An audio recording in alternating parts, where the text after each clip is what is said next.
துப்பிட்டாங்கிறான். துப்பு, அவனை காரி துப்பு, காரி மூஞ்சில துப்புனா இல்லையா அப்படிங்கிறா. அந்த துப்புங்கிற சொல்லுக்கே தமிழ்ல நிறைய பொருள் இருக்கு. துப்புனா அழகு, துப்புனா அழகு, துப்புரவுன்னு அது வேற விஷயம். துப்பு, அழகு, வலிமை, அறிவு, இதெல்லாம் துப்பு குறிக்குது.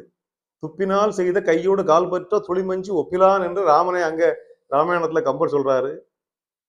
இப்ப துப்புனா அறிவு, துப்புனா அழகு, துப்புனா வலிமை, ஆற்றல், துப்புனா உணவு.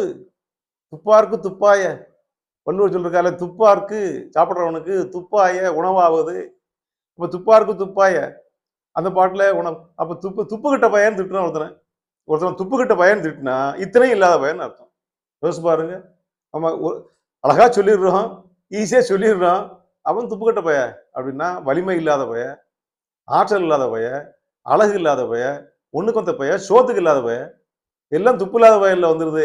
இன்னும் ஒண்ணு துப்புன்னா உதவி, உதவின்னு சொல்லி துப்புன்னா உதவி செய்யறதுக்கு ஆள் இல்லாத பைய, எதுக்கும் உதவாத பைய, இவனுக்கு உதவுறதுக்கு ஆள் இல்ல, இவனால எந்த உதவியும் யாருக்கும் இல்ல, துப்பு கட்ட பைய. அப்ப துப்பு கட்ட பயல் அப்படின்னு திட்டும் போது எதுக்குமே ஆகாது சொல்லி போயிடா, எல்லாமே சேர்ந்து வந்துருது.